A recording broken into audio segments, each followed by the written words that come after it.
জুমার দিনে আমির খুতবা দিচ্ছে, মাঝখান থেকে একজন মুসল্লি দাঁড়িয়ে বলতেছে, আমির আল মুমিনিন, আপনার খুতবা শুনবো না। ওমর ফারুক বললেন, আমার অপরাধ কি? বলে, আপনার অপরাধ হলো আপনি লম্বা জুব্বা গাওয়াত দিয়ে আমাদেরকে খাটো পাঞ্জাবি দিয়ে খুতবা দিচ্ছেন। আমাদেরকে খাটো পাঞ্জাবি দিয়ে আপনি লম্বা জুব্বা কোথায় পালেন? এটা না বলা পর্যন্ত আপনার বক্তব্য, আপনার খুতবা আমরা শুনবো না। আজকে যদি আপনারা বলেন, এমপি সাহেব আপনি শেরপুর ধুনুটের এমপি হয়ে কানাডায় বাড়ি বানালেন কেন? বলা মাত্রই পুলিশ আপনাকে গ্রেফতার করবে। জোরে কোন কথা ঠিক কিনা? বাংলাদেশের মতন ৯৬টা, একটা না দুটা না, ৯৬টা দেশের খলিফা হযরত উমরের জুব্বা লম্বা। আমাদের বাংলাদেশের মতন কয় দেশ? কথা কয় না, কয় দেশ? ৯৬টা দেশের খলিফার জুব্বা লম্বা। আর শুনবে না। ওমর ফারুক চোখের পানি নিয়ে কান্না শুরু করলেন। এমন সময় আব্দুল্লাহ ইবনে ওমর ৩০ পারা কোরআনের হাফেজ, ৬ লক্ষ হাদিসের হাফেজ। সুবহানাল্লাহ, জোরে কইতে পারলেন না? ওমর ফারুকের সন্তান কয় পারা কোরআনের হাফেজ? জোরে কোন কয় পারা? তার মানে বোঝা গেল, নেতা শুধু নেতা না, নেতার সন্তানকেও যোগ্য শিক্ষা দিয়া মানুষের মতন মানুষ তৈরি করছে। ধরে কোন কথা ঠিক না? আজকের নেতাকে সন্তানের খবর কি? চেয়ারম্যানের বেটা আর 1.5 নিয়ে ঘরে, মেয়ে মানুষের অন্যা ধরে টান মারে। ধরে কোন কথা ঠিক কিনা? এই বকাটা কে রে? চেয়ারম্যানের বেটা। ওরে বাবা রে, চেয়ারম্যানের বেটা। আর উপজেলার চেয়ারম্যান এমপি হলে তো কথাই নাই। অর্ধ পৃথিবীর খলিফা হযরত ওমরের সন্তান আব্দুল্লাহ বাবার পাশে দাঁড়ায় বলতেছে, রে নবীর সাহাবীরা, আমার বাবার লম্বা জুব্বা দেখে তোমরা খুতবা শুনবা না, কিন্তু আমার দিকে তাকায় দেখো। ওসমান গনি বললেন, আব্দুল্লাহ, আজকে জুমার দিনে সবাই নতুন কাপড় পরে নামাজ পড়তে আইছে, আর তুমি পুরাতন কাপড় পরে কেন নামাজ পড়তে আসলা? আব্দুল্লাহ বলতেছে, আমি যদি তোমাদের মতন নতুন কাপড় পরতাম তাহলে আমার বাবার জুব্বা লম্বা হতো না। আমি যদি তোমাদের মতন নতুন কাপড় পরতাম তাহলে আমার বাবার জুব্বা কি হতো না? লম্বা হতো না। তোমরা সবাই যখন ঘুমায় যাও, আমার বাবা তখন ঘুমায় না। নেতা হলে, কোরআনের নেতা হলে আর ঘুম থাকবে না। ইন্নাল্লাহা ইয়ামুরুকুম আন তুআদ্দুল আমানাতি ইলা আহলিহা ওয়া ইযা হাকামতুম বাইনান নাস আন তাহকুমু বিল আদল। জোরে বলেন সুবহানাল্লাহ। ৬ বছর ধরে ন্যাংরামের চাষ করছে। ন্যাংরাম জ্যৈষ্ঠী মাসে দেখতে গেছে আম পাকছে কিনা। গাছের ডালে তাকায় দেখে ছোট্ট এক বাচ্চা আম পাড়তেছে আর ব্যাগ ভরাচ্ছে। বাগানের মালিক বলে, আমি খাইনি, আমার পরিবারের কেউ খায় নাই, আর তুই আমার কাছে চলে আম পাড়তেছিস, তোর বাবুদা বিচার দেবো। ছেলে খালি মুচকি মুচকি হাসে। বাগানের মালিক বলে, হাসিস কেন?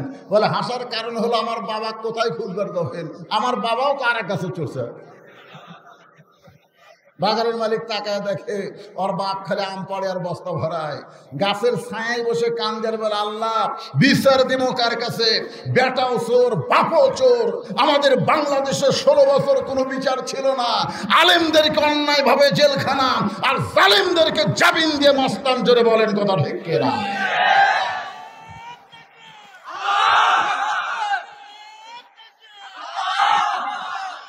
কোনো বিচার ছিল না। বিচারের নামে প্রহসন করেছে 50 বছর কোরআনের তাফসীর কারো, যিনি আল্লাহর ওলি, প্রত্যেকটা মুসলমানের কলিজার মধ্যে যার জায়গা, অন্যায়ভাবে 13 বছর তাকে জেলখানায় বন্দি রেখে যখন আমরা দোয়া করি আল্লামা সাইদিকে, হুজুর আল্লাহ তুমি হেফাজত করো, আমাদের দোয়ায় হুজুর যখন খুব তরতাজা হচ্ছে, ওই সময় ভারতের ইন্ধনে আল্লামা সাইদি হুজুরকে বের করলো জেলখানা থেকে, হাসপাতালে নিয়ে গিয়া ইনজেকশন করে তাকে দুনিয়া থেকে বিদায় করা হলো। ধরে কোন কথা ঠিক কিনা? বিচার আছে? বাপও চোর, বাপও চোর, শালা বেটাও। বিচার দিবেন কার কাছে? আর যখন আল্লাহর কোরআনের সমাজ চালু হবে, বিচার কারে কর? আব্দুল্লাহ বলতেছে, দুনিয়ার সবাই যখন ঘুমায়, আমার বাবা তখন ঘুমায় না। একদিন গভীর রাত্রে ঘুম থেকে চেতন পাইলাম। চেতন পাওয়ার পরে দেখে আমার মা দরজায় দাঁড়ায় আছে।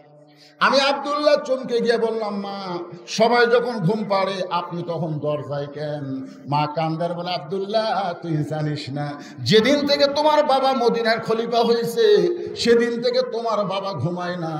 সবাই যখন ঘুম পাড়ে তখন চোরের মতন চুপি চুপি মানুষকে কেমনে কোথায় আছে দেখার জন্যে ঘুরে বেড়া। কোন র্যাব আছে? অর্ধ পৃথিবীর খলিফার কোন র্যাব আছে? কোন পুলিশ আছে? একা একা ঘুরতেছে। মদিনার মরুভূমিতে তাঁবু টাঙ্গানো। দূর থেকে হযরত ওমর দেখে তাঁবুর মধ্যে বাচ্চা কাঁদতেছে, আর মা বলতেছে, একটু ধৈর্য ধরো, গোশত সিদ্ধ হলেই তোমাদের খাবার দেব। ওমর ফারুক চমকে গেলেন। এত রাত হয়ে যায়, তারপরেও মায়ের গোশত সিদ্ধ হয় না। কাছে গিয়ে বললেন, মা, দুম্বার গোশত হলে 8 ঘন্টা লাগবে, উটের গোশত হলে 1 ঘন্টা লাগবে। এই গভীর রাত হয়ে গেছে, এখন পর্যন্ত তোমার গোশত সিদ্ধ হয় না, তোমার সন্তান ক্ষুধার জ্বালায় কান্দে, তোমার কি দয়া মায়া নেই? মেয়েটা পর্দার ভিতর থেকে বলে, পথিক, এই গভীর রাত্রে তুমি আমার খবর কেন নাও? আমার বাড়ি হলো ইয়ামিন দেশে। আমি শুনতে পাইলাম মদিনার খলিফা নাকি ওমর খুব ভালো মানুষ। আমি ওমরের কাছে আমার 2টা এতিম বাচ্চাকে নিয়ে সাহায্য পাওয়ার আশায় ওমরের দরবারে গিয়ে দেখি এত মানুষের ভিড়। আমি ভিড় ঠেলে মহিলা মানুষ ওমরের কাছে যাওয়ার পারলাম না। আমি রাতের বেলা তাঁবু টাঙ্গাইছি, আগামীকাল সকালবেলা ওমরের দরবারে যাব। কিন্তু গভীর রাত্রে আমার 2টা সন্তান ক্ষুধার জ্বালায় যখন কাঁদতেছে, আমি তখন মা হয়ে তাদেরকে ঘুম পাড়ানোর সান্ত্বনা দেওয়ার জন্য পানি আর পাথর পাতিলের মধ্যে দিয়া নিচে আগুন জ্বলায় বলতেছি, বাবা, এই গোশত সিদ্ধ হলেই তোমাদেরকে খাবার দিব। কিন্তু আমার 2টা বাচ্চার এত ক্ষুধা, ওদের সঙ্গে ঘুম ধরতেছে না। আমার মনে হয় ফজর পর্যন্ত আমার সন্তানকে আমি বাঁচাবার পারবো না। সঙ্গে সঙ্গে হযরত ওমর বলে, মা, একটু ধৈর্য ধরো, মা, একটু ধৈর্য ধরো। এক দৌড়ে বাইতুল মালের দরজায় আসলাম ডাক দিলেন। আসলাম বলে, আমিরুল মুমিনিন, এই গভীর রাত্রে কি বলেন? বলে, 1 বস্তা খাবার আমার মাথায় উঠাইয়া দে। আসলাম বলতেছে, আপনি হলেন আমির, আমি হলাম চাকর, কোথায় খাবার বস্তা নিয়ে যাওয়া লাগবে আমারে হুকুম দেন। ওমর ফারুক বলে, আসলাম রে, একজনের পাপের বোঝা আর একজন কেউ টানবে না, দে আমার মাথায় উঠাইয়া দে। বিশাল খাবার বোঝা যখন মাথায় উঠাইয়া দেয়, ওমর ফারুক বস্তা নিয়ে যখন দৌড় মারতেছে, পিছন দিক থেকে আসলাম কান্দের বলে, আমিরুল মুমিনিন, এত জোরে দৌড়ালে যদি আপনি পড়ে যান আপনার কষ্ট হবে। ওমর ফারুক বলে, আসলাম রে, নির্দিষ্ট সময়ে যদি জায়গা মতো যাবার না পারি তাহলে জাহান্নামের আগুনে আল্লাহ পাক আমাকে পুড়ায় ফেলবে। তাঁবুর পাশে গিয়ে বললেন, মা, মা, রুটির হালুয়া তৈরি করো। মেয়েটা রুটি হালু তৈরি করে ওমর ফারুকের হাতে যখন দেয়, ওমর ফারুক 2টা এতিম বাচ্চাকে 2 উরাতের উপরে বসায়া রুটি হালুয়া যখন ছিঁড়ে ছিঁড়ে মুখে দেয়, 2টা বাচ্চা খায়। আর ওমর ফারুকের চেহারার দিকে তাকায় থাকি। ওমর ফারুক গভীর রাত্রে কান্দের বলে, আল্লাহ, এ অধমকে জাহান্নামের আগুন থেকে তুমি বাঁচায়া দাও। মেয়েটা বলতে, পথিক, ভালো মানুষের গল্প শুনেছি, জীবনে কোনো ভালো মানুষ দেখি নাই, আজকে তুমি এত ভালো, আমার বিশ্বাস হয় তুমি যদি মদিনার খলিফা হইতা তাহলে আল্লাহ মদিনাকে জান্নাত বানায়া দিত। আব্দুল্লাহ বলতে, সাহাবীরা রে, তোমরা যখন ঘুমাও আমার বাবা তখন ঘুমায় না। গভীর রাত্রে আব্দুল্লাহ আমার দরজায় গিয়ে বলতেছে, আব্দুল্লাহ, আব্দুল্লাহ। আমি দরজা করে তাকায় দেখি বাবা একটা কাপড়ের টুকরা নিয়ে দাঁড়ায় আছে। আমি বললাম, বাবা, বাইতুল মাল থেকে আমার একটা কাপড় দিচ্ছে, আপনি আর একটা দিয়ে রাখছেন, তাহলে নেতার বেটা হওয়ার মধ্যে লাভ আছে। একটা পাশি আর একটা দিয়ে রাখছেন। ওমর ফারুক বলে, না বাবা, আমি তোকে দিতে আসিনি রে। ইন্নাল্লাহা ইয়ামুরুকুম আন তুআদ্দুল আমানাতি ইলা আহলিহা ওয়া ইযা হাকামতুম বাইনান নাস আন তাহকুমু বিল আদল। যদি আমানতের খিয়ানত করি, গোটা মদিনা আল্লাহর আমানত, জোরে বলেন কথা ঠিক কিনা? বরং এই কাপড়টা আমার গায়ে খাটো হবে, তোরটা যদি আমারে দান করিস, তোরটা আর আমারটা মিলে আমি একটা লম্বা জুব্বা বানাবার চাই। আব্দুল্লাহ বলে, গভীর রাত্রে আমার কাপড়ের টুকরা আমার বাবাকে দান করলাম, বাবা তার কাপড় আমার কাপড় একত্র করে সারা জুব্বা বানায়া সেই জুব্বা পরে বাবা এখন খুতবা দেয়। এখন বলো আমার বাবার খুতবা শোনা যায় কিনা যায়? সমস্ত সাহাবীরা চিল্লায় বলে, আল্লাহর কোরআনকে যখন রাষ্ট্র চলবে এমন ভালো মানুষকে নেতা হিসাবে পাওয়া যাবে। তাহলে ভালো নেতা যদি আমরা পাবার চাই, এই ডক্টর কামালের সংবিধান দিয়ে হবে না, ব্রিটিশের আইন দিয়ে হবে না, আল্লাহর কোরআন বাংলার জমিনে প্রতিষ্ঠা হওয়া লাগবে। ধরে বলেন কথা ঠিক কিনা? ভাইজান, আমি একটা আয়াতে কারিমা আপনাদের সামনে তাফসীর করব। আমাদের কাহালতে কোনো মানুষ যখন মারা যায়, মরার খবর শুনে সকলে বলে ইন্না লিল্লাহি ওয়া ইন্না ইলাইহি রাজিউন। আমি কিন্তু ওয়াজের ভূমিকায় আয়াতটা পড়ছি, আপনাদের মনে আছে? ইন্না লিল্লাহি, হায় হায় রে। এখানে আল্লাহ কি বলতেছে আপনারা একটু মনোযোগ দিয়ে শুনবেন, গরমের দিন তো বেশি লম্বা ওয়াজ হবে না। আল্লাহ বলতেছেন ইজা মানে যখন, আসাবাতুহুম মুসিবা, তোমাদের উপরে বিপদ আপদ মুসিবত আসবে, কলু তখন তোমরা বলবে ইন্না লিল্লাহি ওয়া ইন্না ইলাইহি রাজিউন। আপনারা বলেন তো বর্তমানে বাংলাদেশে সবচাইতে বড় বিপদ কি? কথা কয় না মানে? আচ্ছা, আপনার ধনুটের মানুষ হলেই তো বগুড়ার লোক, বগুড়ার লোক না? তা আমার ভাষা কি আপনাদের বুঝতে অসুবিধা হচ্ছে? আমি কিন্তু এই ভাষা নিয়ে গোটা বাংলাদেশ ওয়াজ করি। কয়েকদিন আগে গাজীপুরে ওয়াজ করলাম, গাজীপুরের লোকেরা বলে হুজুর মাঝে মধ্যে একটু বগুড়ার ভাষা কবেন তো। তা আপনারা কি বুঝতেছেন? এই মুহূর্তে বর্তমানে বাংলাদেশের সবচাইতে বড় বিপদ কি? একজন কষে তা আবার আসতে কর। আমার এলাকার এক ছোট্ট বাচ্চা সবসময় কান্দে, হুজুরের কাছে দোয়া চাইছে, হুজুর দোয়া পড়ে ফুঁক দিছে, কান্নার বেড়ে গেছে। কয় হুজুর কি দোয়া দিলেন? কান্দে। তখন আয়াতুল কুরসি পড়ে এক গ্লাস পানি ফুঁক দিয়ে বলে পানি খিল। পানি 3 বার খিলানোর পরে কান্না আরো বাড়িছে। মা তখন মনে মনে কয় দোয়া দরুদের আর বরকত নাই রে। 1-1 মাস পরে হুজুরের সাথে দেখা, কে মা তোমার সন্তান যে কান্দে আর কান্দতেছে? বলে হুজুর আপনার দোয়া দরুদ দিয়ে কান্না থামেনি। তো বলে কি দিয়ে থামলো? বলে এখন যখনই কান্দে একটা মোবাইল আছে চালু করে দেয় আর কান্না বন্ধ হয়ে যায়। একটা ছোট্ট বাচ্চার কান্না থামানোর জন্য বর্তমানে বাংলাদেশে মোবাইল লাগতেছে। জোরে কার কথা ঠিক কিনা? আজকে ইটিস পিটিস টিকটক এইগুলো করার জন্য আমাদের যুবকগুলো সব নষ্টের পথে চলে গেছে। জোরে কার কথা ঠিক, কথা কান না গা? যুবকেরা বসে থাকে, 4 জন যুবক যদি এক জায়গায় বসে আর করে গল্প নাই। আগে আমরা বহু গল্প করতাম, আমরা গল্প নাই, 4 জনে মনোবাদ করতেছে। মানে মোবাইল হাতের মধ্যে দিয়ে ফেসবুক চালাচ্ছে, কেউ ফ্রি ফায়ার পাবজি গেম খেলতেছে, খালি এই করতেছে। 3 জন উঠে চলে গেছে, ও আর উঠিনি। ওই খেলার মধ্যে এমন ব্যস্ত হয়ে গেছে, ওই রাস্তা দিয়ে একটা কুত্তা যায়। তোর এখন কি যায়? কুত্তা মনে করছে এটা গাছের গোড়া হবে, লড়া নাই চড়া নাই। ওই গাছের গোড়া মনে করে পেশাব করে দিচ্ছে। ওই তখন পিছন দিকে তাকায় দেখে কুত্তা পেশাব করছে, তার সারার হুঁশ হয়নি। এই মুহূর্তে সবচাইতে বড় বিপদ হলো মোবাইল। 2 নম্বর বিপদ হলো বেপরদা নারী। জোরে কোন কথা ঠিক? খুব খেয়াল করবেন, বেপরদা নারীর কারণে আমাদের সমাজের যুবকেরা এমনি তো মোবাইল একটা বিপদ, আবার ওই মোবাইল দিয়ে কাম সারতেছে। আমি যখন এসে শুনলাম আপনাদের এলাকার অধিকাংশ মানুষ বিদেশে থাকে, তখন আমার মনের মধ্যে হলো এর কি বউগুলার খবর কি? না, যখন বিদেশে স্বামী চলে যায়, আমি বলছি বিয়ে করার আগে যাও। আমার ওয়াজের মধ্যে আছে, দেখবেন, বিয়ে করার আগে যাও। আবার বিয়ে করলে বাচ্চা কাচ্চা যখন হবি, অন্য কারোর সাথে পরকিয়া করার সুযোগ থাকবি না, তখন যাও। জোরে কারণ কথা ঠিক কিনা? সব বাপ মায়ের জমি বিক্রি করে বিদেশে যায়, আর বইয়ের নামে অ্যাকাউন্ট করে টাকা পাঠায়। বাপ মা যখন মোবাইল করে, বাবা জমি বিক্রি করে তোরে সৌদি আরব পাঠালাম, তোর খবর কি? বলে মা ধরা খাসি, 3 বছর হলে জেলে আছি। এদিকে শালা বইয়ের অ্যাকাউন্টে টাকা পাঠায়। মাকে বাবাকে মিথ্যা কথা বলে বাড়িতে আইসা রাস্তার মোড়ে শোনে ওর বউ আর বাড়িতে নাই, দেওয়ার সাথে পালাই গেছে। ধরে কোন ঠিক কিনা ভাই? আমার মা বোনদেরকে পর্দানিশী হওয়া লাগবে।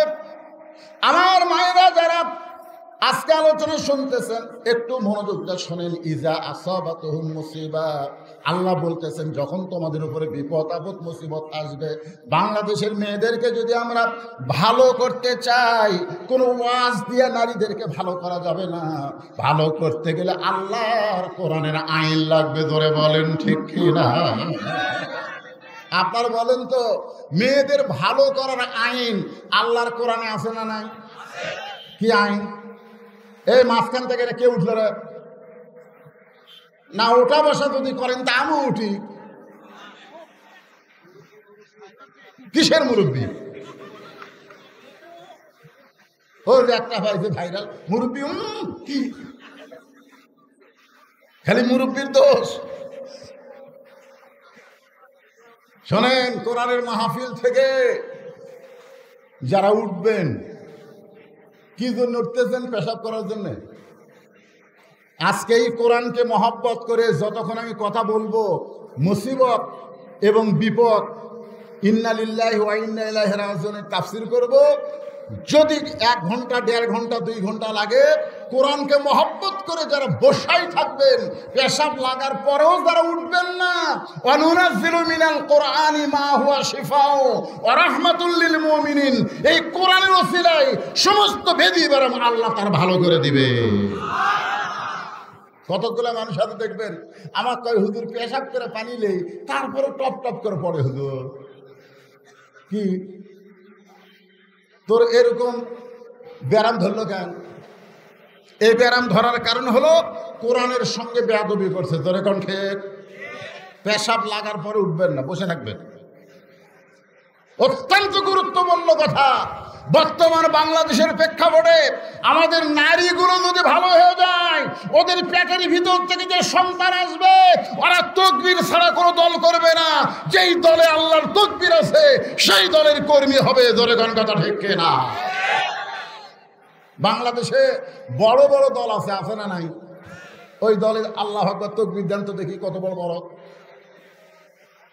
আওয়ামী লীগের মিছিলের মধ্যে কেউ যদি বলে নারায়ে তাকবীর, ও ঘাট ধরে বাইর করে দিবে। ধরে কোন কথা ঠিক কিনা? কেন হামাকের দলত তো তাকবীর নাই। বিএনপির সালাউদ্দিন কাদের চৌধুরীর ছেলে হুমনাম কাদের চৌধুরী একবার চিটাগাঙ্গে তাকবীর দিছিল। সমস্ত বিএনপির নেতারা মাথা নিচু করে আছে। সাংবাদিক গিয়ে বললো আপনাদের মাথা নিচু কেন? বলে হঠাৎ হয়ে গেছে, এটা তো হামাকের তাকবীর লয়। তাহলে তাকবীর কার? ভালো মায়ের সন্তানগুলোই তাকবীর আলা দল করে। জোরে বলেন কথা ঠিক কিনা? তা আমাদের মা গুলো ভালো হোক, এটাকে আমরা চাই না? জোরে কোন চাই কি চাই না? তো কি দিয়ে ভালো করবেন? ওয়াজ দিয়া? আমার ওয়াজ দিয়া কোনোদিন মা বোনেরা ভালো হবে না। মা বোনদেরকে ভালো করতে গেলে আল্লাহ পবিত্র কোরআন কারিমের মধ্যে বলেন, অকরনা ফি বুয়ুতিকুন্না ওয়ালা তাবাররুজনা তাবাররুজাল জাহিলিয়াতিল উলা। আমি ঘরের মধ্যে থেকে জানলা দিয়ে দেখলাম এত মা বোনের আসতেছেন, পুরুষের চাইতে বেশি। তো এদের জন্য কিছু ওয়াজ করার দরকার আছে না নাই? গভীর রাত্রে খাদিজাতুল কুবরা রাসূলের হাতটা ধরে কাঁদতেছেন। আল্লাহ নবী বলে, খাদিজা কাঁদেন কেন? বলে, কান্দার কারণ হলো যে কোনো সময় আমার মৃত্যু হবে, যে কোনো সময় আমার মৃত্যু হবে। যারা প্রকৃত আল্লাহওয়ালা হয়, যে কোনো সময় তাদের মৃত্যু হবে, এই বিশ্বাস থাকে তাদের কলিজায়। জোরে বলেন কথা ঠিক কিনা? আর যারা শয়তান আলা হয়, তারা খালি ফাঁসির চিন্তা করে। উমুকের ফাঁসি হলো, উমুকের ফাঁসি হলো। শয়তান যে উমুকের ফাঁসির চিন্তা করে, নিজের মরার চিন্তা করে না। এরকম লোক আছে না নাই? জোরে করে আছে না নাই? উমুকের ফাঁসি হলো ভাই, উমুকের ফাঁসি হবি রে, তুই যে মরবু রে। ফাঁসির তারিখ আছে, মরার কোনো তারিখ। খাদিজাতুল কুবরা বলে, হুজুর যে কোনো সময় আমার মৃত্যু হবে, মৃত্যুর পরে আমার কিছু সুখবর আপনি জানাবেন না? এই পৃথিবীতে 10 জন পুরুষকে আল্লাহ জান্নাতের সার্টিফিকেট দিয়েছে। 1 নম্বর হলো আবু বকর। এই পৃথিবীতে 10 জন নারীকেও আল্লাহ জান্নাতের সার্টিফিকেট দিয়েছে। 1 নম্বর হলো খাদিজাতুল কুবরা। জোরে কান সুবহানাল্লাহ। তাহলে পুরুষের মধ্যে 1 নম্বরকে বলা লাগবে, পুরুষের মধ্যে 1 নম্বরকে, আর নারীদের মধ্যে 1 নম্বর খাদিজাতুল কুবরা। আল্লাহর নবী খাদিজার দিকে তাকাই বলে, খাদিজা 1 নম্বর জান্নাতি হওয়ার কথা শুনে আপনার কেমন লাগতেছে? খাদিজা বলে, হুজুর আমার আর কোনো চিন্তা নাই, আর কোনো চিন্তা নাই। মরার পরে আল্লাহ যখন 1 নম্বর জান্নাতি বানাবে তাহলে আমার আর কোনো টেনশন নাই। রাসূল একটু কৌতুক করার জন্য মস্করা করে বললেন, খাদিজা পুরুষের মধ্যে 2 নম্বর হলো হযরত ওমর। তাহলে নারীদের মধ্যে 2 নম্বর কে হলে ভালো হয়? পুরুষের মধ্যে 2 নম্বর কে? তাহলে নারীদের মধ্যে 2 নম্বর কে হলে ভালো হয়? খাদিজা বলে, হুজুর 2 নম্বর যেন আল্লাহ আমার মেয়ে ফাতেমাকে দেয়। রাসূল চমকে গিয়ে বলেন, খাদিজা আল্লাহ আপনাকে 4টা মেয়ে দান করেছে। খাদিজার পেট থেকে 4টা মেয়ে আল্লাহ রাসূলকে দান করেছে। তাহলে আপনি 2 নম্বর ফাতেমার কথা কেন বললেন? আপনি রোকেয়ার কথা বলতে পারেন, আপনি জয়নাবের কথা বলতে পারেন, আপনি কুলসুমার কথা বলতে পারেন। আপনি রোকেয়া, জয়নাব, কুলসুমা না বলে ফাতেমার কথা কেন বলতেছেন? খাদিজা বলে, হুজুর আপনি হলেন বাবা আর আমি হলাম মা। কোন সন্তান কেমন এটা মা বলতে পারে, এটা বাবা জানে না। কোন সন্তান কেমন এটা কে জানে? এ কথা কন না কেন? কে জানে? মা জানে। আমরা বাপ কিন্তু বুঝি না কোনটা আমার সন্তান কোনটা পরের সন্তান। বাবু তো ঠিকই করতেছে। বাবাই আনন্দে মাতিয়া সাগরে ভাসাইয়া সেই যে চইলা যায় খবর লয় না। মাজন ধরিয়া উদরে কতই যতন করে, 10 মাস পরে পায় প্রসবের বেদনা। এমন দরদি ভাবে কেউ হবে না আমার মা গো। সুবহানাল্লাহ বলেন। খাদিজা বলতেছে, হুজুর আপনি তো বাবা, আপনি বুঝবেন না। আমি মা হয়ে বলতেছি, ফাতেমা যখন জন্ম নিছে, কি নিছে? এ কতক্ষণ কি নিছে? কুলসুমা জন্ম নিছে, আমি বুঝবার পারছি আমার প্রসব বেদনা হচ্ছে। জয়নাব জন্ম নিয়েছে, আমার প্রসব বেদনা হচ্ছে। রোকেয়া জন্ম নিয়েছে, আমার প্রসব বেদনা হচ্ছে। আর ফাতেমা যখন জন্ম নেয় আমার কোনো প্রসব বেদনা হয়নি। ফাতেমা জন্ম নেওয়ার পরে আমি মা হইয়াও তার ইজ্জত দেখতে পারিনি। ছোট্ট ফাতেমা জন্ম নেওয়ার সঙ্গে সঙ্গে তার 2টা হাত দিয়ে তার ইজ্জতকে ঢেকেছে। মাকেও পর্যন্ত তার ইজ্জত দেখতে দেয়নি। ধরে কোন সুবহানাল্লাহ। এই কারণেই আমি বলতেছি ফাতেমাকে আল্লাহ যেন 2 নম্বর জান্নাত দেয়। আল্লাহ রাসূল বললেন, খাদিজা ফাতেমা তো জান্নাতি না। যেই বলছে ফাতেমা জান্নাতি না, খাদিজা দৌড়ে এসে বলি, ইয়া রাসূলুল্লাহ ফাতেমা যদি জান্নাতি না হয় তাহলে ফাতেমার খবর কি? রাসূল বললেন, জান্নাতি নারীদের নেত্রী। এ সুবহানাল্লাহ। জান্নাতি না, জান্নাতি নারীকে আবার নেত্রী। খাদিজা বলে, তাহলে আমার 1 নম্বর হয়ে লাভ কি? ওগো আল্লাহর নবী, এখনো কেউ শোনেনি আমি আর আপনি পাল্টান, আপনি পাল্টান। আমাকে জান্নাতি নারীদের নেত্রী ঘোষণা করেন আর ফাতেমাকে 1 নম্বর জান্নাতি কম। কারণ কেউ কখনো শোনেনি, পাল্টা। রাসূল বলে, খাদিজা আপনি যদি 1 নম্বর হন আর আপনার মেয়ে যদি নেত্রী হয় অসুবিধা কি? বলে, হুজুর আপনি মরদ মানুষ, বুঝবেন না। মেয়েরা কোনোদিন কাউকে উপরে থাকতে দিতে চায় না।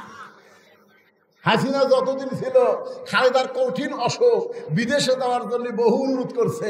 একই কথা বলে, আমি আইনের বাইরে কিছু বলবার পারব না। অথচ যে হাসিনার পতন হলো খালেদাকে মুক্ত করে দেওয়া হচ্ছে। জোরে কোন কথা ঠিক? কথা কন না কেন? আরে আপনাকে পাশি বেটার বউ। আসার সময় বাগবাড়ি দেখলাম, শহীদ প্রেসিডেন্ট জিয়াউর রহমানের বাড়ি আছে না নাই? কথা কন আছে না নাই? হ্যাঁ, আপনাকেরই বেটার বউ।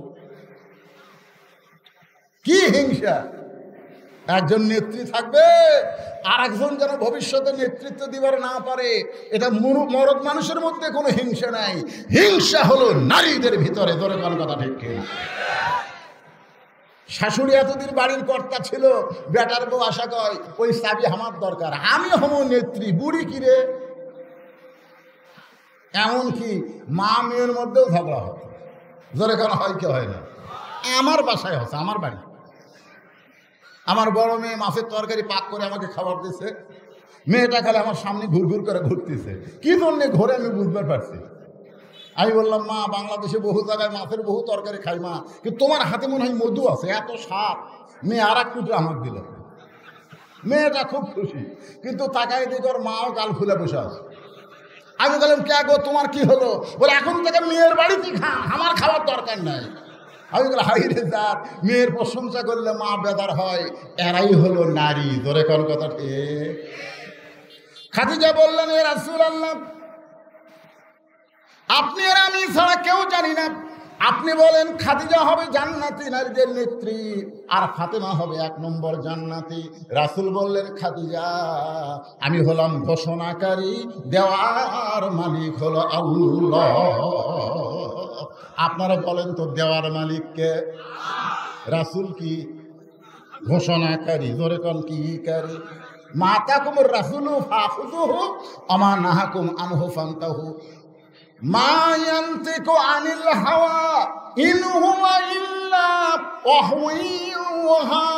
নবী নফসের তাড়নায় কিছুই করেন নাই, নবী যা কিছু করেছেন কার ইচ্ছা। জবান খুলে বলতে হবে, কার ইচ্ছা। এই দিনে যাকে তাকে মানা যাবে না, একমাত্র নবীকেই মানতে হবে। জোরে বলেন কথা ঠিক কিনা? ওই দয়াল বাবা কেবলা কাবা আয়না কারিঘর, আয়না বসায় দিছে কলবের ভিতর। এলা বাবা টাবা কাল্লা বাবা কোনো বাবা চলবি না। জোরে কোন কথা ঠিক, কথা কন না কেন? আল্লাহ রাসূল বললেন, খাদিজা, আমি হলাম বন্টনকারী, আমি হলাম ঘোষণাকারী, দেওয়ার মালিক হলো আল্লাহ। খাদিজা বলে, ইয়া রাসূলুল্লাহ, সর্বপ্রথম আমি ঈমান গ্রহণ করেছি, এই পৃথিবীতে সর্বপ্রথম আমি ঈমান গ্রহণ করেছি। এরপর আল্লাহ আমাকে জান্নাতের এদের নেত্রী না বানায়া ফাতেমাকে নেত্রী বানানোর কারণ কি? আল্লাহ রাসূল বললেন, 2 কারণ। এ মা বোনেরা, মনোযোগ দিয়ে শোনেন। স্বামী যদি ডাকে, সময় নাই, বহু কাম আছে। আল্লাহ রাসূল বলেছেন, স্বামী যখন কোনো বিবিকে ডাক দিবে, শুধুমাত্র ফরজ ইবাদত ছাড়া নফল নামাজের মধ্যে থাকলেও নিয়ত ভেঙে স্বামীর ডাকের উত্তর দেওয়া লাগবে। ধরে কোন কথা ঠিক? হায় হায় রে, চিনি না স্বামী কি, বুঝি। আমার মায়েরা যারা আওয়াজ শুনতেছেন, মনোযোগ দিয়ে শোনেন। আল্লাহ রাসূল বলেন, খাদিজা, 2টা কারণে আল্লাহ আপনাকে জান্নাতের নেত্রী না বানায়া ফাতেমাকে জান্নাতি নারীদের নেত্রী বানাইছে। খাদিজা বলে, হুজুর কারণগুলো কি? আল্লাহ রাসূল বলেন, 1 নম্বর কারণ, ও খাদিজা, আপনি কত বছর বয়সে ঈমান গ্রহণ করছেন? খাদিজা বলতে যে, হুজুর 55 বছর বয়সে। কত বছর? আল্লাহ রাসূল বলে, খাদিজা, ঈমান গ্রহণ করার আগে আপনি কি ছিলেন? খাদিজা বলে, হুজুর আমি কাফের ছিলাম। রাসূল বলে, খাদিজা, আপনার হায়াতের 55 বছর আপনি কাফের ছিলেন, আর ফাতেমা কত বছর কাফের ছিল? খাদিজা বলতেছে, জান্নাতি জান্নাতি, আমার ফাতেমা জন্মসূত্রে জান্নাতি হয়ে জন্মেছে। এখন আপনি বলেন, খাদিজা 1 নম্বরে কে জিতলো? খাদিজা বলতেছে, 1 নম্বরে তো আমি ঠকে গেলাম। আল্লাহ রাসূল বলে, ও খাদিজা, 2 নম্বর কারণ হলো আপনার মুখের সাইজ, আপনার নাকের সাইজ, আপনার চোখের সাইজ, আপনার গায়ের রং।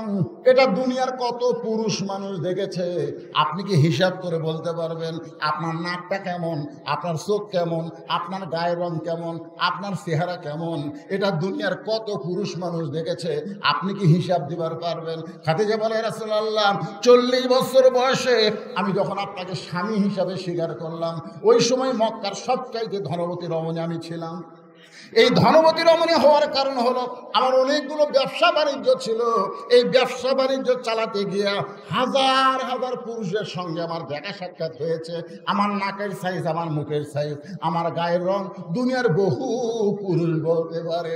রাসূল কান্দের বলে, খাদিজা এখন বলেন ফাতেমার নাকের সাইজ কেমন, ফাতেমার গায়ের রং কেমন, ফাতেমার চেহারা কেমন, এটা দুনিয়ার কত পুরুষ বলতে পারে। খাদিজা কান্দের বলে, হুজুর গো, আমার ফাতেমা জন্মের সময় পর্দা নিয়ে জন্মগ্রহণ করেছে। রাসূল বলে, খাদিজা আপনি ফাতেমার জন্মের সময় পর্দার কথা বলতে পারেন, কিন্তু ফাতেমা পর্দার মধ্যেই বড় হবে। এমনকি ফাতেমা পর্দার ভিতরে দুনিয়া থেকে বিদায় নিবে। গভীর রাত্রে হযরত আলীকে ফাতেমা ডাকতেছেন। আলী যখন কাছে গেছে, স্বামীর বুকের মধ্যে মুখ লুকিয়ে বলতেছে, স্বামী গো, স্বামী আল্লাহ আমার দোয়া কবুল করছেন। কি হয়েছে এদিকে, কি হয়েছে রে বাবা, কি সমস্যা হচ্ছে কিছু?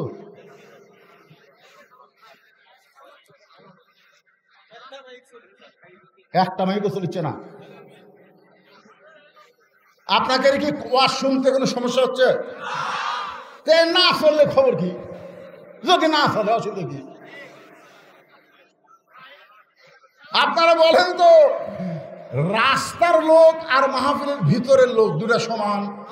দুটা সমান? মুরগির তলের ডিম আর সাইটের ডিম দুটা সমান? 12 ডিম দিছে, 10 ডিমের বাচ্চা হচ্ছে। মুরগি এলাকায় ঘেরে ডিম দিলাম 12টা, বাচ্চা হলো 10টা, ডিম দিলাম 12টা, বাচ্চা হলো 10টা। কারণ কি?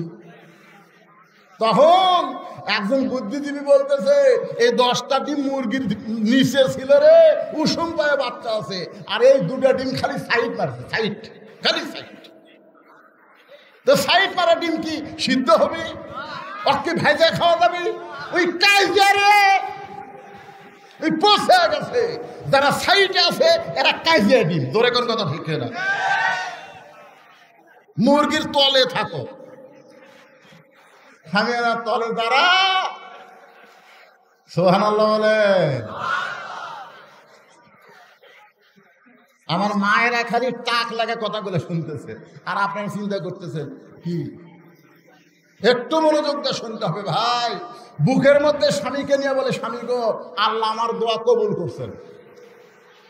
আলী খালি মুচকে মুচকে হাসে। ফাতেমা বলে, হাসেন কেন? বলে, দোয়া কবুল করা তো খুশির কারণ।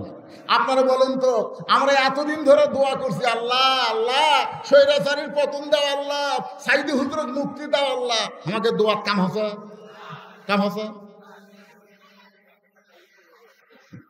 আমাদের দোয়ার কারণেই তো আবু সাইদ মুগ্ধরা জীবন দিছে। ধরে কোন কথা ঠিক না? যে দোয়া করতে করতে হুজুর বুড়া হয়ে গেল রে, কাম হচ্ছে না, বুড়া হয়ে গেছি। এমনও দোয়া করেছি, রব্বানা আতিনা ফিদ দুনিয়া হাসিনা ওয়া ফিল আখিরাতি হাসানা, বাংলাদেশে হাসিনা, মরে গেলে হাসানা। ধরে কোন কথা ঠিক না? আইডিয়া টেকনিকের দোয়া ভাই। হ্যাঁ, এই যে দোয়া করেছি, সেই দোয়ার ফসল আমরা পেয়েছি 24 সালের 5 আগস্ট। ধরে বলেন কথা ঠিক? দোয়া মানে চেষ্টা, খালি দোয়া হয়নি, দোয়ার সাথে চেষ্টাও হয়েছে। আল্লাহর বান্দারা একটু মনোযোগ দিয়ে শুনবেন। দোয়া যদি কবুল হয় তাহলে খুশি হওয়ার কথা। ও ফাতেমা কান্দো কেন? ফাতেমা বলে, স্বামী গো, আল্লাহ কি দোয়া কবুল করছে, এটা কি আপনি শুনবেন না? আলী বলতেছে, কি দোয়া? ফাতেমা বলতেছে, ও গো স্বামী, আমি সবসময় দোয়া করতাম, আল্লাহ পর্দার মধ্যে আমার মৃত্যু দিও। আল্লাহ তাআলা আমার দোয়া কবুল করেছে। আলী আরো হাসে। ফাতেমা বলে, হাসেন কেন? বলে, হাসার কারণ হলো, যে মেয়েটা সারা জীবন পর্দার মধ্যে থাকছে, তার তো মৃত্যু পর্দার মধ্যেই হবে। জোরে কোন কথা ঠিক কিনা? আর বাংলাদেশের মেয়েরা পর্দার মধ্যে থাকে না, মরার পরে 5 কাপড় দেয়, তার উপর আবার খাটনি ঢাকে চাদর দিয়ে। জোরে কোন কথা ঠিক কিনা? ফেরেশতা ঘরে আর কয়, আল্লাহ এই মেয়ে গোটা এলাকা ঘুরিছে, এলাকার সব মানুষ এক চিনে, আল্লাহ তাকে 5 কাপড় দিয়ে খাটনি আমার চাদর দিয়ে ঢাকছে কেন? আল্লাহ বলতেছে দেশের নাম বাংলাদেশ রে, ওই দেশের মেয়েরা বাঁচতে পর্দা করে না রে, মরার পরে করে রে, মরার পরে করে। আপনারা বলেন তো, মরার পরে 5 কাপড় দিয়া। আমার এলাকার এক মেয়ে মানুষ ভাইস চেয়ারম্যানের দাঁড়াচ্ছে। কোন চেয়ারম্যান? যাকে পায় তাকে হাত ধরে কয় ভাই ভাই, ও ভাই, ফট করে হাত ধরে বুকতে আসে, ভাই আমাকে একটা দিবিন ভাই। আমি ওর স্বামীর কাছে গিয়ে বললাম, রে তোর বউ যে চেয়ারম্যানের দাঁড়াচ্ছে আর যাত্রার হাতলে বুকুর থেকে একটা করে ভোট চাই, তোর বউ মরলে কয় কাপড় দিব? স্বামী বলছে, হুজুর আপনি আলেম মানুষ জানেন না, মেয়ে মানুষ মরলে 5 কাপড়। এগুলো 5টা মরে দিলে লাভ নাই তো, বাঁচা থাকতে যা করতেছে, মরার পর 500 কাপড় দিলেও কাম হবে না। এ কতক্ষণ ঠিক কিনা? হ্যাঁ, আমার মাইদেরকে বলতেছি, মা মরার পরে 5 কাপড় খাটনি চাদর দিয়ে ঢাকা লাভ নাই, জীবিত অবস্থায় পর্দা করা লাগবে। ধরে কোন কথা ঠিক কিনা? আবার অনেক মেয়েরা দেখবেন বুড়ি বয়সে বোরকা পরে, বুড়ি বয়সে বোরকা পড়ছে। কে দাদি বোরকা পড়ছেন কেন? মরা লাগবি ভাই। ওই দাদির কাছে লাতনি আছে, ওর আর বোরকা নাই, ওর অন্য গলার মাপলা হয়ে গেছে। এই গলার মাপলা হয়ে মাঝখান দিয়ে অন্য ফসে, 2 দিকে খালি লাইট বের হয়ে আছে। আর আমাদের যুবকেরা বলতেছে সুন্দর নারী দেখলে পরে আমার দিল দেওয়ানা করে, ওলে ওলে ওলে ওলে। আপনারা বলেন 50 বছর আমের গাছের গোড়ার যদি কেউ বেড়া দেয়, জিজ্ঞেস করতেছে বেড়া কেন দিলি? ওই গরু ছাগল যেন না খায়। আরে 50 বছর আমের গাছের দিকে গরু ছাগল ঘৃণা করেও তাকাবি না। ধরে কোন কথা ঠিক কিনা? বেড়া যদি দিবার চাষ, ওই লক লকা পাতা বাড়াছে, ওই ছোট গাছের বেড়া দিয়ে। বুড়ির গাঁত বোরকা দিয়ে লাভ নাই, একটা বুড়া পর্যন্ত বুড়ির দিকে তাকাবি না। ধরে কোন কথা ঠিক কিনা? বোরকা যদি দিবার চাষ, ওদের লক লকা, ওদের লক লকা, ওই পরিমণির গাঁত বোরকা দেওয়া লাগবে। ধরে বলেন কথা, কথা কন না কে? এখন সাবানা বোরকা পরে, সাবানা, সাবানা দেখতেছি আমি বুড়ি হয়ে গেছি। আমার এলাকার এক সুদারু বুড়ে বয়সে এসে বলতেছে, আল্লাহ আমি আর সুদ খাবো না। আর এক শালা ঘুষেরু, ঘুষের চাকরি করছে, চাকরি যখন চলে গেছে তখন বলতেছে, আল্লাহ আমি আর ঘুষ খাবো না। 2 কান্দে দিয়ে ফেরেশতা কয়, আল্লাহ মানুষ না শয়তান। যখন ঘুষ খাওয়ার চাকরি আসছিল তখন শালা তওবা করেনি, এখন চাকরি নাই আর তওবা করতেছে। তার মানে যখন বুড়া হয়ে গেছে, হাঁটতে পারে না, তখন তো আল্লাহ আমি আর চুরি করবো না, আল্লাহ আমি আর চুরি করবো না। আল্লাহকে কি পারবো? যখন পারবি না তখন তওবা করবি। এই তওবা করা হলো আল্লাহর সাথে ঠাট্টা করা। দরিদ্রের কথা ঠিক না? জুয়ান বয়সে মসজিদে যায় না, বুড়া বয়সে মসজিদে যায়, আর বসবার পারে না, লাতিক করছে, একটা চেয়ার নিয়ে যা সামনে কাতার থুসরে। এখন লাতি চেয়ার নিয়ে যায় সামনে কাতার থুসে। এখন দাদা যায় সারাদিন শালা ঘুরে বেড়ায়, 10 কেজি ব্যাগ বাজার থেকে বাড়িতে আসে, আর মসজিদের যায় আমার চেয়ার কুটি। সামনে কাতার চেয়ার নিয়ে বসেছে, মসজিদে কোনো চেয়ার থাকবে না, সমস্ত চেয়ার মসজিদ থেকে বের করতে হবে। আল্লাহ কোরআনে বলেছেন, কুমু লিল্লাহি কানিতিন, নামাজ যদি পড়তে চাও দাঁড়ানো হলো নামাজের মধ্যে একটা ফরজ। জোরে বলেন কথা ঠিক কিনা? তুমি যখন দাঁড়ায় নামাজ পড়তে পারবা তখন তুমি ফিল্ডিং মারছে, আর বুড়া বয়সে চেয়ারলে মসজিদ দিয়েছে, আল্লাহর সাথে ঠাট্টা করবে।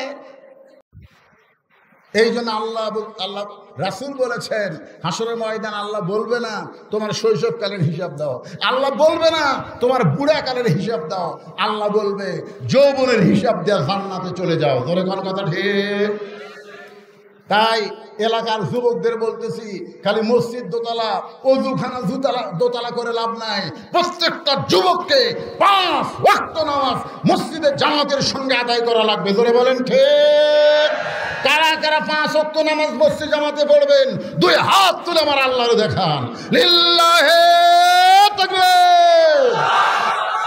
হাত নামান। মসজিদ দান করলে মসজিদ হয় না, 560টা মসজিদ আমাদের শেখ হাসিনা বানিয়ে ঠিক আছে। ধরে কোন ঠিক কিনা? রাস্তার ধার দিয়ে গেল খালি চক চক করতেছে, মডেল মসজিদ। ভিতরে ঢুকে দেখেন 1.5 কাতার মুসল্লি নাই। সবচাইতে বড় স্বৈরাচার হলো আজান শোনার পরে মুসলমান দাবি করে মসজিদের মধ্যে ঢোকে না। যেদিন কোরআন দিয়ে বাংলাদেশ চলবে সেদিন পুলিশদেরকে বলা হবে চোর ডাকাত ধরার দরকার নাই, আজান হওয়ার পরে যারা মসজিদের মধ্যে ঢুকবে না মুসলমান দাবি করে ওদের পাশার কাপড় খুলে 5টা করে বাড়ি বসাও। ধরে কোন কথা দেখে না, লা সালাত আলা ঈমানা, যার নামাজ নাই তার কোনো ঈমান নাই। বাইনাল আবদি ওয়াল কুফরি তারকুস সালাত, বান্দার কাফের মধ্যে পৃথক করা জিনিসটার নামই হলো নামাজ। এই জন্য নামাজ কায়েমের বিল সর্বপ্রথম পাশ হবে। আল্লাযীনা মাক্কান্নাহুম ফিল আরদ, যখন মুসলমানের কেউ কোরআনের কেউ ক্ষমতার চেয়ার পাবে 1 নম্বর দায়িত্ব হলো আকামুস সালাত, নামাজ কায়েম করা লাগবে। ধরে কোন কথা ঠিক না, নামাজ যদি কায়েম হয়, ইন্না সালাতা তানহা আনিল ফাহশাই ওয়াল মুনকার, একমাত্র নামাজই পারে মানুষকে যাবতীয় ফাহিশা এবং খারাপি থেকে বাঁচায় দিতে। সবচাইতে বড় বিপদ হলো মুসলমান দাবি করার পরেও নামাজ পড়ে না। ইন্না লিল্লাহি ওয়া ইন্না ইলাইহি রাজিউন। আলী বলতেছে সারা জীবন তুমি পর্দার মধ্যে ছিলা, পর্দার মধ্যে মৃত্যুবরণ করবে, এই দোয়া আল্লাহ কবুল করেছে, তাহলে কান্দার কারণ কি? ফাতেমা বলে স্বামী গো, কবে মৃত্যু হবে এটা কি আপনি শুনবেন না? আলী বলে ফাতেমা, মৃত্যুর খবর কেউ বলতে পারবে না, কে কখন মরবে এটা একমাত্র কে জানে। আরো জোরে ফাতেমা বলতেছে আল্লাহ যদি কাউকে জানায়। আলী বলতেছেন আল্লাহ যদি জানায় সেটা ভিন্ন কথা। ফাতেমা বলতেছে আল্লাহ পাক আমাকে জানাইছেন আজকে গভীর রাত্রে আমার মৃত্যু হবে। যেই বলছে গভীর রাত্রে মৃত্যু হবে, গাছের গোড়া কাটলে গাছটা যেমন পড়ে যায়, হযরত আলী তেমনি পড়ে গেলেন ঘরের মাঝে। মা ফাতেমা আস্তে আস্তে স্বামীর মাথা উরাতের উপরে নিয়ে মুচকি হাসি দিয়া কপালে একটা চুমু দিয়ে বলে স্বামী গো, এতদিন আমি জানতাম আপনি আসাদুল্লাহিল গালিব, এতদিন আমি জানতাম আপনি জ্ঞানের রাজা, কিন্তু আমার মৃত্যুর খবর শুনে আপনি এভাবে পড়ে গেলেন। আপনি কি জানেন না এই দুনিয়া থাকার জায়গা না, আসলে যাইতেই হবে। জোরে কোন কথা ঠিক না? স্টার জলসা জি বাংলা যে নারীরা দেখতেছেন, ভারতের চ্যানেলগুলো দেখতেছেন আর বজরুলের ওয়াজ শুনতেছেন, কাম হবি না। চ্যানেল দেখতে দেখতে মরা যাবেন, হিন্দুর সাথে জাহান্নামে যাওয়া লাগবে। ধরে কোন কথা ঠিক না? যেই ভারত আমাদের 400 বছরের পুরাতন বাবরি মসজিদ ভাঙ্গা রাম মন্দির বানালো, সেই ভারত আমাকে বন্ধু না শত্রু? আরো জোরে বলেন। ফারাক্কার বাঁধ খুলে দিয়ে বাংলাদেশকে যে ভারত ডুবাতে চায়, বাংলাদেশের শুধু হাসিনা, শুধু শেখ মুজিবরকে ভারত পছন্দ করে, বাংলার জনগণকে ভারত পছন্দ করে না। কারণ শেখ হাসিনা বাংলাদেশকে ভারতের অঙ্গরাজ্য বানাবার চাইছিল। জোরে কোন কথা ঠিক কিনা? আমার মা বোনদের অনুরোধ করি, মা স্টার জলসা জি বাংলা ধার দিয়ে যাবেন না, কারণ ওই নাটক চলতে চলতে হিন্দুর পূজার বাদ্য বাজে কি বাজে না? এজোর এখন বাজে কি বাজে না? মুসলমানের ঘরের মধ্যে হরি হরি হরি হরি। আমার মায়েরা মনোযোগ দিয়ে শোনেন। ফাতেমা বলে স্বামী গো, আমি মরে যাওয়ার পরে আমার 3টা চাওয়া আপনি পুরা করবেন। 1 নম্বর চাওয়া হলো রাতের অন্ধকারে মৃত্যু হবে, রাতের অন্ধকারেই আমাকে দাফন করবেন। 1 নম্বর চাওয়া কি? রাতের অন্ধকারে মৃত্যু হবে, রাতের অন্ধকারেই দাফন করবেন। 2 নম্বর চাওয়া হলো আমার কোনো জানাজার ব্যবস্থা করবেন না। 3 নম্বর চাওয়া হলো আমার লাশটা খাটনিতে তুলবেন না, আপনি কান্দে করে নিয়ে জান্নাতুল বাকির পূর্ব কোণায় সবুজ রঙের একটা বাতি জ্বলবে, ওই বাতি বরাবর আমাকে দাফন করবেন। দাফন করার পরে হযরত আলী আল্লাহকে বলতেছে, আল্লাহ ফাতেমার পর্দাকে কবুল করে নাও। বলার সঙ্গে সঙ্গে সামনে কয়েকটা পুরাতন কবর দেখা যায়। আলী চিৎকার করে বলে, এখনই ফাতেমার কবর দিলাম, সেই নতুন কবর গেল কোন জায়গায়? কে যেন বলতেছে, আলী রে ফাতেমা পর্দা নিশি, আমি আল্লাহ জোহরা ডিগ্রি দিয়া ফাতেমার কবরটাকেও পর্দা করে দিয়েছি। মায়েরা, ও মা, যদি ফাতেমার অধীনে জান্নাতে থাকতে চান তাহলে পর্দা ছাড়া উপায়। আরো জোরে বলেন। সমস্ত মেয়েরা যদি পর্দার মধ্যে ঢুকে যায়, আমাদের যুবকেরা আর মোবাইল নিয়ে ইটিস পিটিস করবে না, আমাদের যুবকেরা 5 ওয়াক্ত নামাজি হয়ে যাবে। সবচাইতে বড় বিপদ হলো যুবকেরা নষ্ট হওয়া, নারীরা বেপরদা হওয়া। ধরে বলেন কথা ঠিক? মানুষ মরে গেলে আমরা বলি ইন্না লিল্লাহি ওয়া ইন্না ইলাইহি রাজিউন। এটা মানুষ মরার পরে পড়ার আয়াত না, এটা হলো বিপদ আপদ মুসিবতের আয়াত। কিন্তু মানুষ মরলে আমরা কেন পড়ে? এই ছেলেরা সামান্য কিছু সময় ধৈর্য ধরো, আমার হাতত ঘড়ি আছে, গরমের দিন খুব লম্বা ওয়াজ হবে না। তাহলে মানুষ মরলে আমরা কেন পড়ি? আপনারা সত্যি করে বলেন তো, আল্লাহ রাস্তায় যারা জীবন দেয়, আল্লাহ বলেছেন ইয়া আইয়ুহাল্লাযীনা আমানুত্তাকুল্লাহা হাক্কা তুকাতিহি ওয়া লা তামুতুন্না ইল্লা ওয়া আনতুম মুসলিমুন। মুসলমান হয়ে কেউ যদি মরে, তার ঠিকানা কবর না জান্নাত। সবাই বলেন। তাহলে মুসলমানের জন্য মরা বিপদ না ভালো? বেঁচে থাকাই তো বড় বিপদ। বর্তমান বাংলাদেশে ইমান নিয়ে বাঁচাটাই বিপদ। জোরে কোন কথা ঠিক কিনা? বর্তমান কিন্তু কোরআন দিয়ে যখন বাংলা রাষ্ট্র চলবে, তখন আমাদের দুর্বল ইমানকে আল্লাহ কোরআনের ওসিলায় কি করবে? আয়াত আছে না নাই? তাহলে পড়েন, ইন্নামাল মুমিনুনা আল্লাযীনা ইযা যুকিরাল্লাহু ওয়াজিলাত কুলুবুহুম ওয়া ইযা তুলিয়াত আলাইহিম আয়াতুহু জাদাতুহুম ঈমানা ওয়া আলা রাব্বিহিম ইয়াতাওয়াক্কালুন।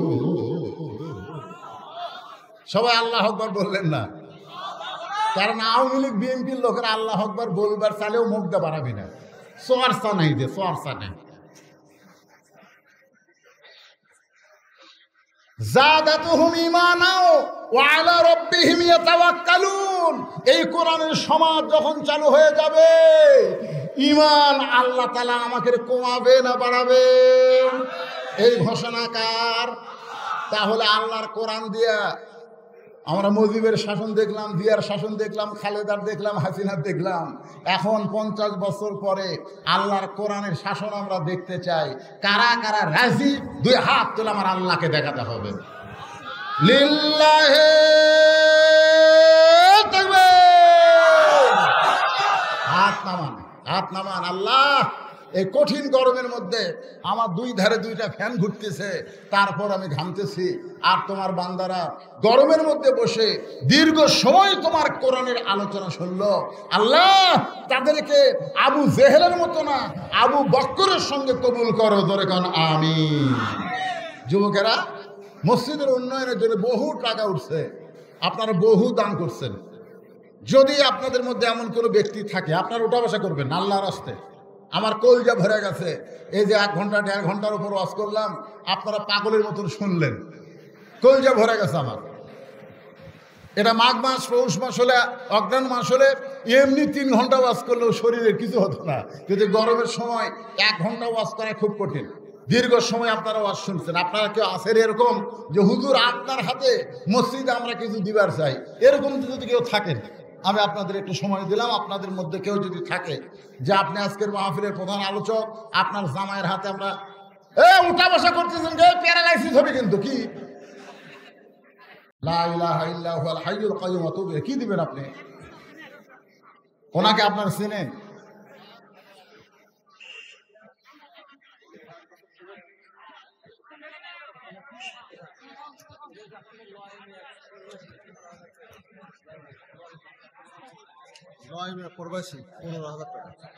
লিল্লাহি তাকবীর। কোন দেশে আছে? কোন দেশে? লয়া প্রবাসী। হ্যাঁ, মাশাআল্লাহ, সৌদি আরবে আছে। যেই দেশে মক্কা এবং মদিনা, প্রবাসী ভাই আমার 15,000 টাকা নগদে দান করেছে। আল্লাহ তার দানকে কবুল করেন। সকলে বলে আল্লাহুম্মা আমিন।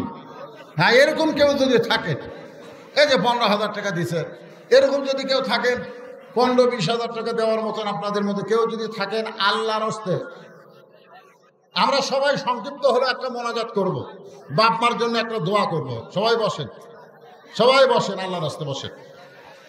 আর কেউ নাই? আচ্ছা, ঠিক আছে। আল্লাহুম্মা আমিন। আল্লাহুম্মা আনতাস সালাম ওয়া মিনকাস সালাম তাবারাকতা ইয়া যাল জালালি ওয়াল ইকরাম। আয় আল্লাহ, তোমার বান্দারা কষ্ট করে মেহনত করে মাঝবাড়ি জামি মসজিদের উন্নয়ন কল্পে আজকের জান্নাতের বাগান লাগাইছে। আল্লাহ মেহেরবানি করে তাদের মসজিদকে কিয়ামত পর্যন্ত কবুল করে নাও। এই মসজিদে নগদে বাকিতে যারা দান করেছে সকলের দানগুলোকে জান্নাতের বিনিময়ে আল্লাহ কবুল করে নাও। আয় আল্লাহ তাআলা, এই মসজিদের আহাল যারা সকলকে 5 ওয়াক্ত নামাজি কবুল করো। আমার মা বোনদেরকে পর্দানিশী কবুল করো। গোটা বিশ্বের মুসলমানের উপরে আল্লাহ রহম করো। আমরা যারা হাত তুলেছি সকলে বলেন রব্বির হামহুমা কামা রব্বায়ানি সগীরা। আমাদের বাপ মা দাদা দাদি যাদের কবরে গেছে আল্লাহ তাদের কবরকে জান্নাতের টুকরা বানায় দাও। আল্লাহ কোরআনের সমাজ যেন আমাদের জীবিত অবস্থায় আমরা বাংলার জমিনে দেখতে পারি, আল্লাহ কবুল করো। সবাই বলে আমিন। সুবহান রাব্বিকা রাব্বিল ইজ্জাতি আম্মা ইয়াসিফুন ওয়া সালামুন আলাল মুরসালিন। আজকের মাহফিলের সম্মানিত সভাপতিকে আল্লাহ তুমি কবুল করো, সহ সভাপতিদের কবুল করো, প্রধান অতিথি কবুল করো, বিশেষ অতিথিদার যারা আছে আল্লাহ সকলকে আল্লাহ তুমি কবুল করো। যারা মসজিদে কম বেশি দান করেছে তাদেরকে কবুল করে মৃত্যুর সময় জবানে জারি করে দিও লা ইলাহা ইল্লাল্লাহু মুহাম্মাদুর রাসূলুল্লাহ সাল্লাল্লাহু আলাইহি ওয়াসাল্লাম।